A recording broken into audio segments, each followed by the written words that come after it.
Vamos lá. Foco, Jonathan.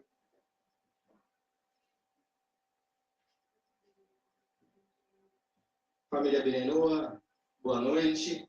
Hoje temos uma data muito especial e por isso teremos não uma aula, mas sim uma entrevista com o Rabino Yaakov, hoje, 19 de Kislev, 5.778. Temos Rosh Hashanah, da Hassidut. Rabino Yaakov, um prazer, um privilégio estar aqui, né, compartilhando com a família Benenoa esse momento interessante. Fale um pouco, explica para a gente saber o significado dessa data. Ok, Jonathan, obrigado. Boa noite a todos os irmãos, todos os amigos, a família Benenoa, como o Jonathan já apresentou. Hoje, gente, é uma data muito especial. Ela é chamada Rosh Hashanah da Hassidut, ou o Ano Novo da Hassidut, ok? Então, assim, quando você tem Rosh Hashanah, o Ano Novo tradicional, então naquele dia Deus está julgando cada um de nós quanto dinheiro nós vamos ganhar durante o ano, quanto vamos perder, quanta saúde vamos ter, enfim, bênçãos físicas. Hoje são bênçãos espirituais. Quanto temor a Deus a gente vai ter nesse ano que está entrando agora, até o outro 19 de Kislev, quanta fé em Deus, quanta confiança em Deus, assim por diante. É claro que isso tudo depende muito da gente. Deus ele pode dar uma bênção, mas a gente precisa trabalhar para a gente chegar nesse nível. Mas agora, explicando um pouquinho para vocês, gente, o que é essa data 19 de Kislev. O pessoal, estou vendo aqui, já está entrando, já tem o pessoal online, o pessoal do Rio de Janeiro está aqui. Vou pedir para todo mundo compartilhar, tá bom? Para avisar os amigos que já estamos no ar. Então vamos lá, gente, compartilhem. A data 19 de Kislev, para a gente explicar o que ela é, gente, precisamos olhar um pouquinho na história da Torá, do desenvolvimento da Torá. Então vamos falar assim. No dia 6 de Sivan, do ano de 2448, então nesse ano o que aconteceu foi que Deus se revelou no Monte Sinai, entregou a Torá para Moisés e para o povo judeu. Naquele momento foi entregue a Torá e foi entregue também a parte mística da Torá, que é a Kabbalah ou Hassidut. No primeiro momento, a Kabbalah era estudada somente por pessoas assim muito especiais, eruditos da Torá, pessoas intelectuais e assim por diante. Passou-se então um tempo, cerca de mais de 40 gerações, mais de 40 gerações, mais de 1000 anos, e surgiu um grande sábio, ele é muito famoso, acho que vocês conhecem, Rabbi Shimon Bar Yochai. E Rabbi Shimon Bar Yochai, ele escreveu um livro básico da Kabbalah, que é o Zohar. Porém, naquele momento, o livro do Zohar, a Kabbalah, ainda não estava pronto e apto para ser divulgado. Ou melhor, não é que a Kabbalah não estava pronta para ser divulgada. As pessoas, o mundo não estava preparado. E talvez não precisava também disso, naquele momento. Então, depois que o Rabbi Shimon Bar Yochai escreveu esse livro, que é o Zohar, o livro básico da Kabbalah, ele ficou oculto, não sabia onde estava esse livro. Sabiam da existência do livro, mas não sabiam onde ele estava. Até que no ano de 5.000 do calendário judaico, estamos no 5.778, como nosso amigo Jonathan ele falou antes, até que no ano de 5.000, nasceu um menino na França, na cidade de Lyon, recebeu o nome de Moshe. E quando ele faleceu, acharam na biblioteca dele um livro interessante. Suspeitaram que fosse o Zohar e imprimiram ou copiaram esse livro, mandaram para vários rabinos, vários líderes de Yeshivot, Rashi Yeshivot. E eles confirmaram o Zohar e começaram a tentar decifrar o Zohar depois de mais de 1000 anos que o Zohar estava oculto. No início foi um trabalho difícil, não entendiam direito. Houve oposições também, porque existiam correntes dentro do judaísmo ortodoxo mesmo, que se opunha ao estudo da Kabbalah, que se opunha ao estudo da parte mística naquele momento, não aceitavam. E, enfim, os rabinos foram estudando, até que, há 500 anos atrás aproximadamente, surgiu na cidade de Tzfat, no norte de Israel, um grande homem, um grande justo, um grande tzadik, o Arizal. Vocês já devem ter escutado falar sobre ele, né? Rabbi Yitzhak Luria. Ele era um homem fantástico. A gente não vai contar hoje nenhuma história sobre ele, porque a gente quer falar do dia 19 de Kislev. E ele decifrou e desvendou a Kabbalah, o Zohar, de uma maneira fantástica. Até o ponto de que costuma-se falar que existia a Kabbalah antes do Arizal e a Kabbalah depois do Arizal. Ele abriu os olhos das pessoas, mostrou maravilhas dentro da Kabbalah. E ele falou uma frase, ele falou mitzvah, achava mitzvah, legalot zot a Torá. Ele falou que agora, neste momento, é uma mitzvah a gente divulgar a parte mística da Torá, ensinar a Torá. E até mesmo no Zohar está escrito que através desse livro do Zohar vamos sair do exílio. E o Arizal, 500 anos atrás, falou agora uma mitzvah divulgada. Se até o momento era oculto, agora precisamos divulgar.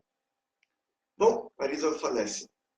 Vieram outros sábios, outros rabinos, Rabbi Eliyahu de Varnaisa, Rabbi Yoel Baal Shem, Adam Baal Shem, até que surgiu, até que nasceu, há 320 anos atrás, um grande tzadik, muito famoso, com certeza vocês já escutaram falar, que é o Baal Shem Tov.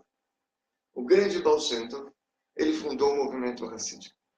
O movimento racídico, ele pegou a Kabbalah, se podemos dizer assim, e ele traduziu isso para serviço divino. Ou seja, a Kabbalah ela fala muito dos mundos superiores, o que acontece lá em cima. Mas a Hassidut, ela traduz isso na prática. Ok, eu sei que tem mundos lá em cima, mas para que isso em que isso pode me ajudar no serviço a Deus? O que pode melhorar minha personalidade, tornar uma pessoa mais refinada? Então isso a Hassidut trabalha fé, trabalha confiança em Deus. O Baal Shem Tov sofreu muitas oposições. O Baal Shem Tov, ele valorizava muito aquela pessoa simples, aquela pessoa que não sabia estudar a Torá. O judeu que não sabia estudar a Torá, ele valorizava muito.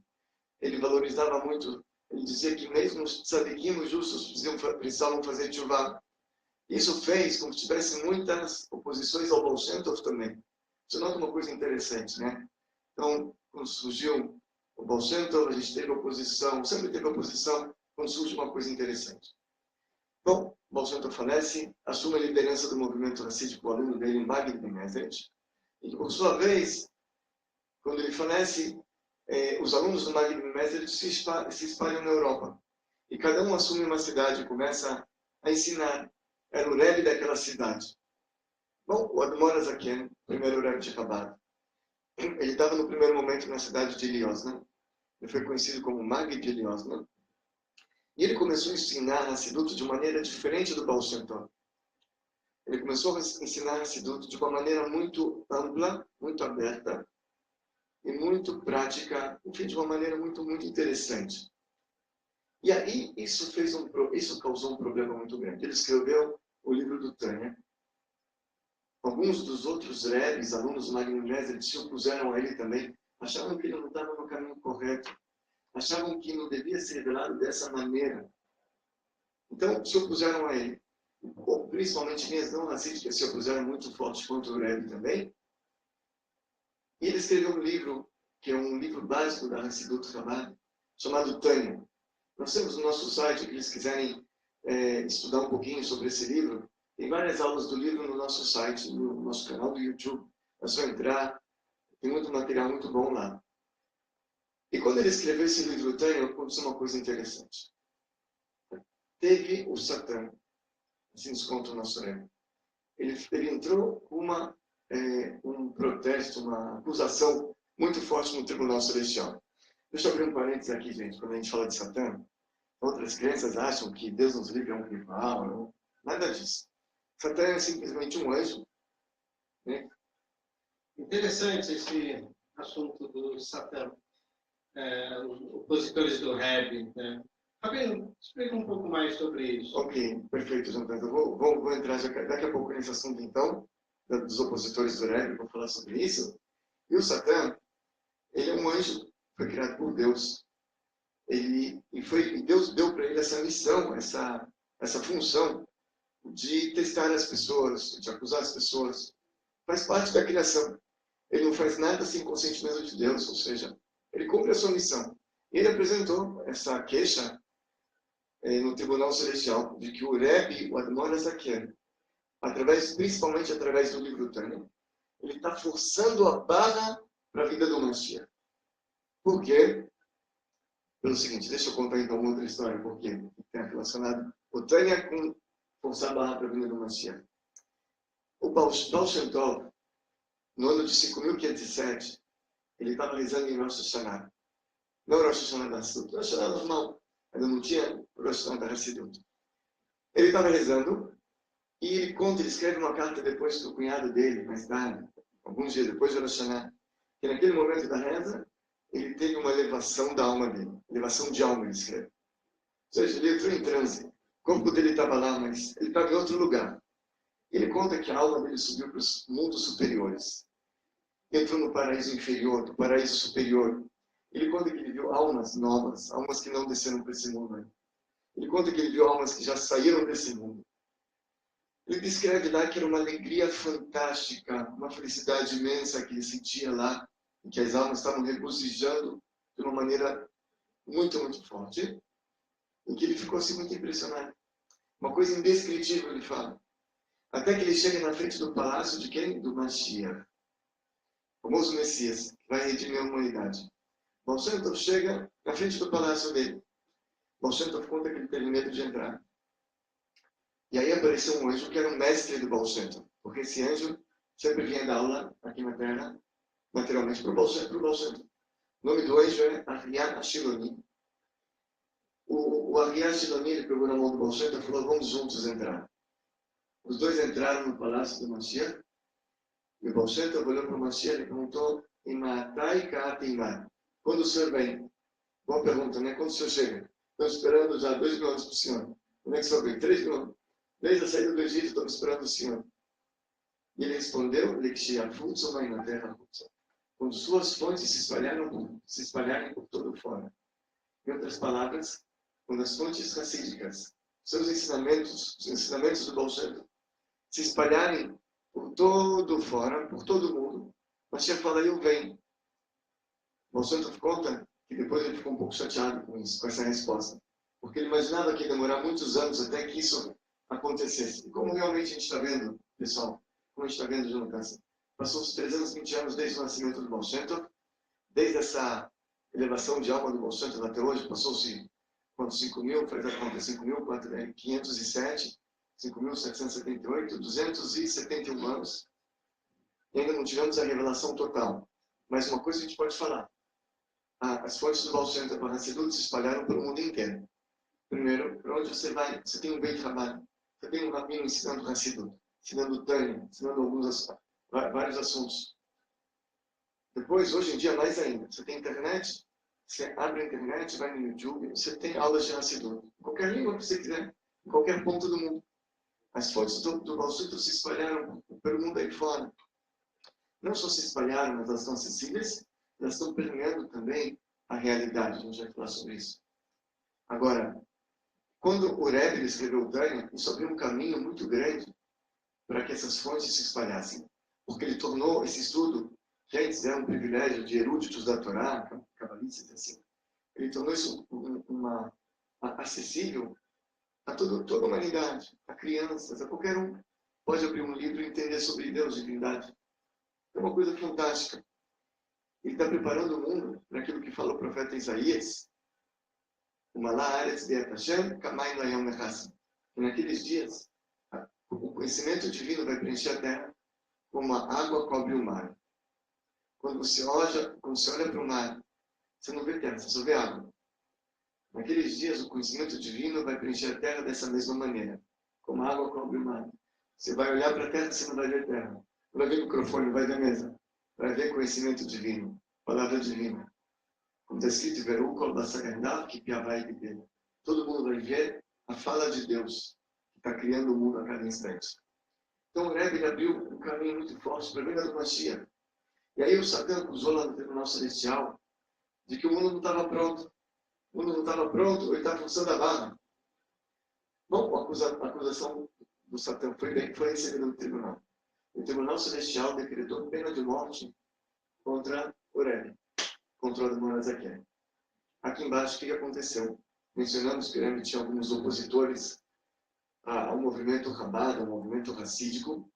Tinha um que chamava Victor, é um rabino também. E ele foi até o governo. Ele falou que o Rebbe, Admor Azaken, está mandando dinheiro para Israel. Ok, era verdade. O Rebbe coletava tzedakah caridade. E mandava para Israel, porque em Israel tinham comunidades inteiras passando fome naquela época. Israel estava sob o governo do Império Turco-Otomano. E muitos judeus passavam fome nas comunidades. Então, o Rebbe recolhia fundos, mandava para Israel todo ano. E não era pouco. Então, ele delatou o Rebbe de quê? De evasão de divisas, imagina. É uma coisa nova. Está mandando dinheiro para o inimigo, para o Império Turco-Otomano. Logo prenderam o Rebbe, decretaram aqui pena de morte sobre o Rebbe. O Rebbe, então, foi preso, levaram ele até a prisão. E ele ficou na prisão, gente, 53 dias. Ele entrou com pena de morte, mas depois de 53 dias, milagrosamente ele saiu. Tem várias histórias bonitas nessa época, da prisão, enfim. Talvez aqueles que quiserem olhar um pouquinho no site do Rabat, lá tem com certeza deve ter algumas histórias bonitas. Eu vou contar uma só. Ele estava sentado na cela. E ele descreveu como é que era. O sexto Rebbe de Rabat esteve lá, descreveu como é que era a cela. E ele estava sentado na cela e ele recebeu visitas. Quem eram essas visitas? O Baal Shem Tov e o Magni Meseret, os dois mestres dele, já estavam no outro mundo, no mundo da verdade, no ensino. E quando eles entraram, ele perguntou para o Baal Shem Tov, para o Magni Meseret, por que eu estou sentado aqui? O que eu fiz que eu estou aqui? Ele sabia que não era evasão de divisas o motivo verdadeiro, era algo espiritual. O Baal Shem Tov respondeu, porque você está divulgando a Hassidut amplamente dessa maneira. E aí, o Rebbe falou, bom, então se eu sair, eu devo parar? Aí eles responderam, não. Talvez não era o momento de começar, mas já que você começou, quando você sair, você faz mais forte ainda. Mais forte ainda. Então, finalmente veio o dia de 19 de Kislev. E aqui embaixo, os escreventes lá da prisão, os diretores, carimbaram para ele que ele está livre, que ele tem a liberdade. Então a gente comemora esse dia, mas a gente comemora não somente a liberdade do Rebbe, que também é importante, mas nós comemoramos também o carimbo do Tribunal Celestial. Chegou o momento da gente divulgar a Hassidut para poder preparar o mundo para a vinda do Mashiach. Então essa é a grandeza desse dia. É um dia que está preparando o mundo para a vinda do Mashiach. Iniciou-se um processo. E cada vez a gente vê esse processo cada vez mais forte. Certo? E começou com 19 de Kislev. Né? Agora, Jonathan, você me perguntou sobre o... Rabino, eu, aproveitando, né, eu gostaria de saber qual a relação prática, né, disso que estamos falando com o movimento Benior, né? O que isso está, né, relacionado, de que forma está relacionado com o nosso movimento, Rabino? Ok, Jonathan. Bom, então vamos lá. Eu vou responder as duas perguntas, tá? A primeira você perguntou sobre oposição. Exato, oposição ao Rebbe. E depois, ótimo. Então vamos falar de uma coisa interessante. Vamos pedir também para o pessoal compartilhar, para avisar os nossos amigos que ainda não entraram. Eu estou vendo aqui no nosso computador. Então, gente, compartilha aí para avisar o pessoal que não entrou. A oposição. Uma vez eu falei há pouco tempo atrás, inclusive, uma coisa interessante. Tudo que é muito sagrado não é fácil, não vem de bandeja. Se alguma coisa vem de uma maneira muito fácil, desconfie. Desconfie. Você sabe, uma vez o Rebbe, ele iniciou uma campanha e pediu para as meninas, a partir de 3 anos, acenderem velas de Shabbat. Ou seja, antigamente mais as mulheres casadas acendiam. O Rebbe iniciou uma campanha de que meninas, a partir dos 3 anos, já devem começar a acender uma vela toda sexta-feira. E quando ele começou essa campanha, foi bem aceito no primeiro momento. Mas, passou-se 2, 3 semanas, levantou um rabino de Israel e começou a criticar. O jeito nenhum, como assim, onde já se viu, só mulheres casadas devem acender. De onde que tirou isso? Pá, pá, pá. Até teve uma moça que escreveu para o Rebbe que ela não vai acender, porque a avó dela só acendia velas depois de casada, a mãe dela só acendeu velas depois que casou, e ela também só vai acender velas depois de casada. O Rebbe perguntou para ela, escuta, sua avó, ela costumava ler o jornal todo dia e se maquiar toda hora que ia sair para a rua e ver cinema, ver novela. Se você acrescenta, o Rebbe falou, em coisas do outro lado, de coisas negativas, coisas mundanas, que não são sagradas, muito pelo contrário. Então, coisas de escuridão, foi a palavra do Rebbe. Então, com certeza, você tem que acrescentar também coisas sagradas. E o Rebbe comentou naquela época uma coisa interessante. Ele falou assim, olha, Quando eu lancei a campanha, eu tinha certeza que ia ter opositores que iam falar. Passou-se 2, 3 semanas, ninguém falou nada. Eu achei, talvez, talvez não seja o momento de lançar, talvez não é o que está precisando no momento. Agora que se levantaram, começaram a criticar, agora eu sei que eu estou no caminho certo, falou Aurélio. Então, assim, você vê, aconteceu quando o Morazaquel, o primeiro Aurélio de Ramada, ele escreveu o Tânia, olha quanta oposição teve. Botaram ele na prisão com pena de morte, foram delatar para o governo. Rabinos. Eles realmente achavam que era errado. Assim foi com Baal Shem Tov também. Assim foi com Maimônides. Maimônides, quando ele escreveu o livro, o Mishneh Torah dele, ele teve muitas oposições, queimaram o livro dele em praça pública. Outros rabinos lá na França, Maimônides estava no Egito, rabinos franceses leram o livro, queimaram em praça pública. Achavam que o livro vinha substituir o Talmud, que ele queria que o livro dele substituísse o Talmud, as pessoas não iam mais estudar o Talmud. Ok, argumentos que, até lógicos, que eles realmente achavam que era um problema. Queimaram na praça pública. Depois se arrependeram. O governo francês, depois, alguns anos depois, queimou o Talmud em praça pública. E aí foi uma catástrofe, porque naquela época não tinha, 1000 anos atrás quase, não tinha gráfica, era tudo manuscrito. O Talmud é muita coisa. Não tinha tantos Talmuds para serem estudados. Então, quando queimaram, foi uma catástrofe. Eles entenderam que isso aconteceu porque eles queimaram o livro do Maimônides. Era bem o Yonah Tzadik, escreveu vários livros de Torá, de Mussar. Ele se arrependeu e ele queria chegar no túmulo do Maimônides para pedir perdão. No caminho, ele foi parando em cada sinagoga na Europa. Ele entrava, batia e falava: eu sou Rabino Yonah, autor de tal e tal livro. Eu gostaria aqui de declarar que a gente errou, o Maimônides era justo, o livro está certo, estude o livro dele. Então a gente vê que, historicamente, a gente olha na história, sempre que teve uma coisa sagrada muito grande, teve complicações, teve oposições, normalmente até de dentro, não de fora, não das pessoas comentando, pessoas próximas. Vou te falar uma coisa, Jonathan, nosso movimento Breinon também não é uma exceção. A gente teve também algumas críticas no passado recente. Por quê? Porque é uma coisa tão sagrada, é uma coisa do Rebbe. O Rebbe ele pediu incessantemente para que isso acontecesse. Pediu os rabinos na década de 80, nos anos 5.740, 42, 48, 48, 49. Ele pediu incessantemente de que os rabinos trabalhassem com isso. Então, no momento que isso começa a tomar corpo, começa a crescer. É óbvio que uma coisa tão importante que o Rebbe falou, que tem oposições. Certo? Então, esse é o assunto do Satã, das oposições. Você está no caminho e está difícil, saiba, desconfie seriamente que esse é o caminho certo. Bom, de uma forma ou outra, o Jonathan me perguntou aqui, então, qual a ligação que isso teria, né? Isso, com o movimento Bnei-Noah. Movimento Bnei-Noah. Assim, Jonathan, vou te contar uma história, então, antes. O Rebbe, quando saiu da prisão, uma das primeiras coisas, mas uma das coisas que ele fez logo depois foi escrever uma carta para o Rebbe Levi Yitzchok de Bandit. Rebbe Levi Yitzchok de Bandit era um grande tzadik. Ele tinha um neto casado com a neta do Rebbe, do Morazaken. E ele escreveu uma carta para o Rebbe Levi Yitzchok e também uma carta para o Rebbe Borg de Mezibut, que era neto do Baal Shem Tov.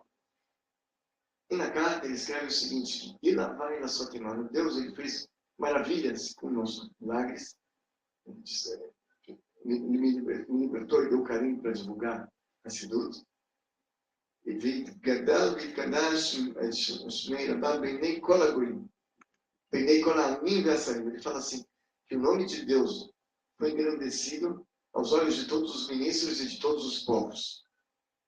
Então, quando ele quis contar para os amigos o que aconteceu de especial nessa data, ele fala que o nome de Deus foi engrandecido aos olhos dos ministros, aos olhos dos povos. O nosso Rebbe, ele pega esse trecho, né, e faz a seguinte pergunta. Quando o Rebbe sai da prisão, aconteceu aqui coisas fantásticas. O que aconteceu? Foi aberto o caminho para a vinda do Mashiach. Foi dado um carimbo no Tribunal Celestial para divulgar a Hassidut. A Hassidut, que é a parte mística mais profunda da Torá, agora ela está acessível a cada um de nós para a gente estudar, para melhorar nossa personalidade, fortalecer nossa confiança em Deus, nossa fé e amor a Deus, temor a Deus. Coisas muito grandes. E quando ele procura alguma frase para expressar o que foi 19 de Kislev, o que ele fala? Que os ministros e os povos ficaram muito surpresos com a grandeza divina.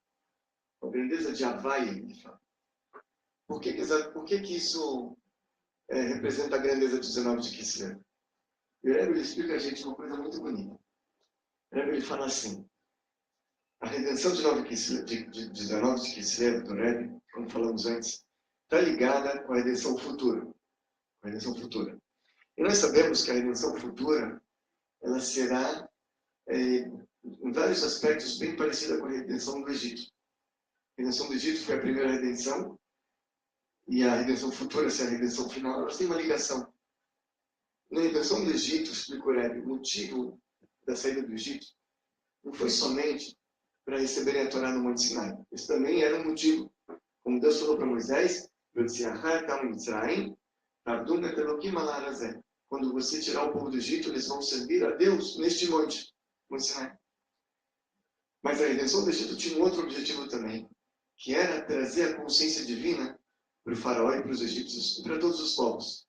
Ou seja, a redenção do Egito não foi só uma redenção para os judeus, para o povo judeu em si, que estava escravizado e saiu. E se tornou um povo livre. Não, a redenção do Egito também foi uma redenção espiritual para o faraó, para os egípcios e para todos os povos. Por quê? Explicou ele. Porque Deus, ele podia tirar o povo judeu do Egito sem as 10 pragas. Coitado do faraó. Podia economizar, podia poupá-lo. Poupar o povo egípcio. Bota no coração do faraó, o povo judeu, precisa sair, que chega. Então, acorda um dia, muda de opinião, vai embora. Deus pode fazer isso. Por que Deus trouxe 10 pragas? Ele explica assim, que antes das pragas, quando Moisés e Arão, eles foram até o faraó e falaram, let my people go, deixa o povo ir. Então, o faraó falou, Mis Eloquim, Asher Eshma Bekoló. Quem é esse Eloquim? Quem é esse Deus que eu vou escutar a voz dele? Ele não conhecia Deus. Ele ligava a Deus. Quem é esse Deus que eu vou escutar a voz dele? Lá na frente, depois tomou uma praga, a segunda praga, a terceira praga. Veio a praga do sangue e dos sapos dos piolhos. Na praga dos piolhos, o que Faraó diz? Etz Eloquim vi, é o dedo de Deus. Começou a conhecer Deus. E depois, lá no final, o que está escrito? Lemani do Mitzrayim et Havai. Está escrito lá que Deus queria para que os egípcios conheçam Havai. Aqui eu explico uma coisa interessante. Deus tem muitos livros, Deus tem muitos nomes, como nós temos, e as pessoas se relacionam conosco, com os nossos nomes, dependendo de onde eu estou, tem um nome diferente. Papai, Rabino, Jacob.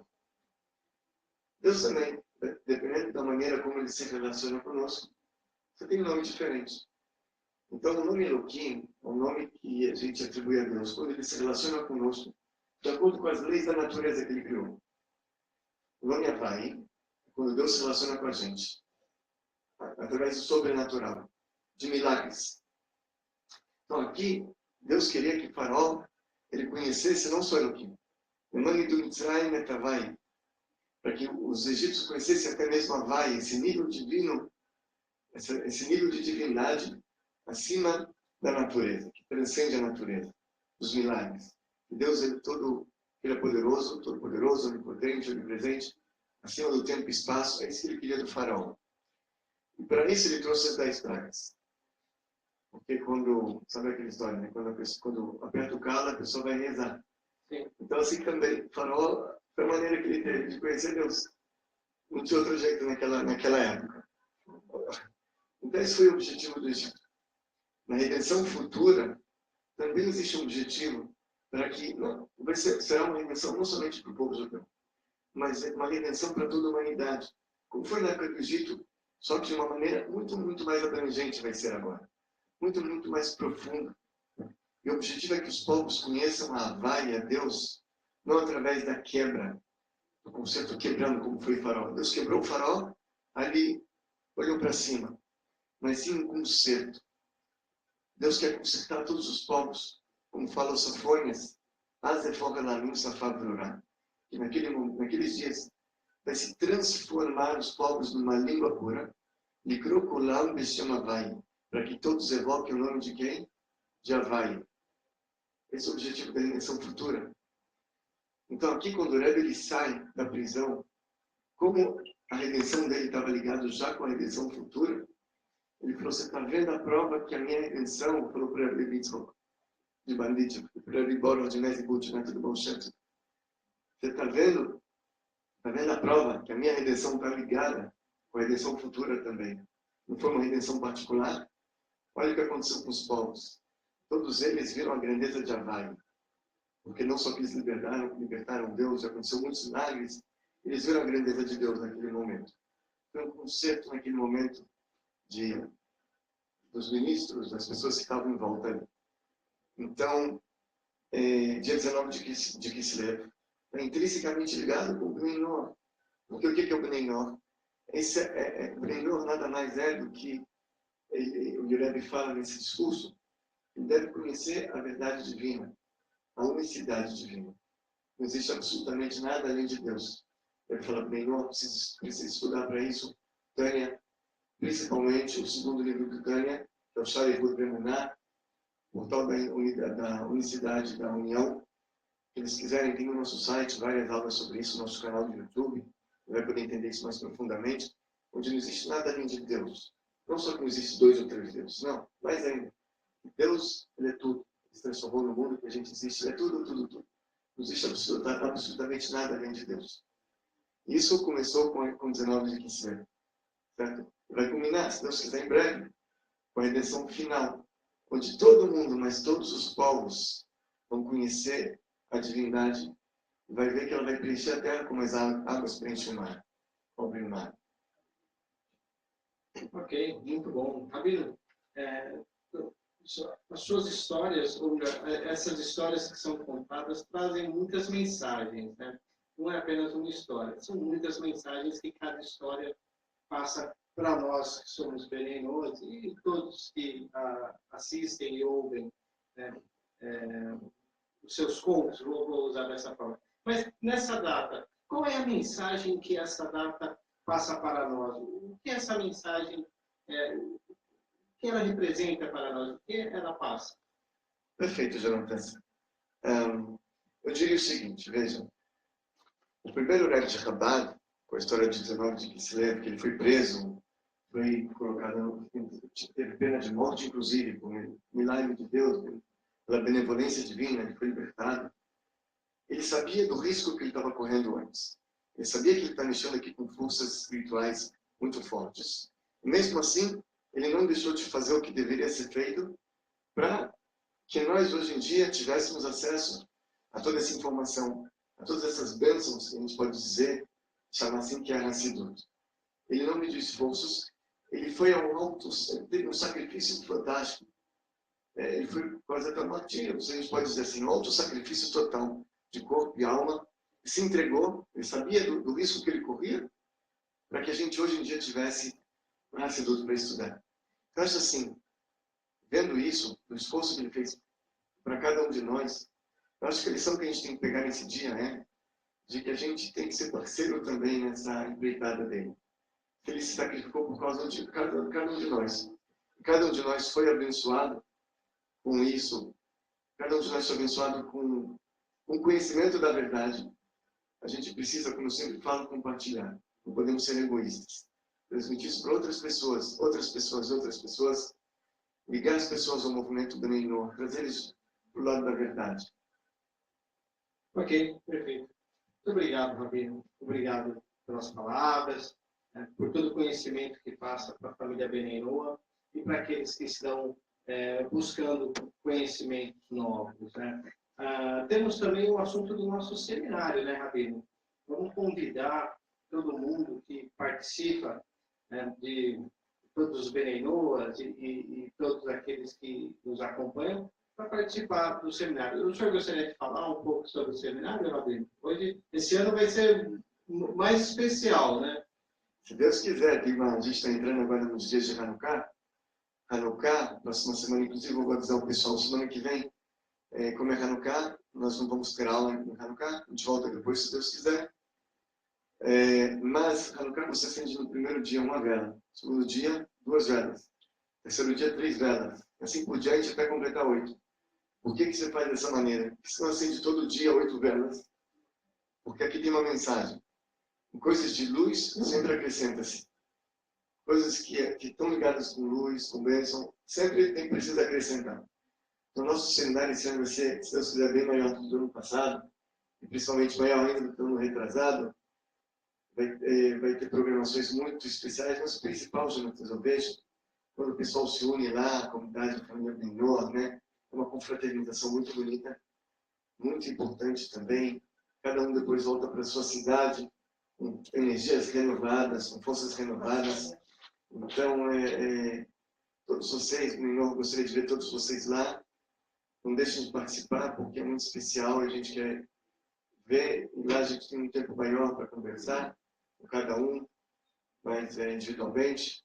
Durante o ano a gente está corrido bastante, é um momento que a gente tem de conhecer melhor todo o pessoal. Então, eu espero todos vocês, se Deus quiser, nesse seminário, gente. Tá bom? Ok, muito obrigado. Lembrando que todos nós somos difusores, né, do movimento e somos responsáveis também pela vinda do Mashiach. Um forte abraço. Boa noite a todos. E o tradicional cumprimento de hoje, nós falamos Good Yonter. Em Hebrew significa um bom feriado. Hoje é uma festa importante. Good Yonter. Boa noite.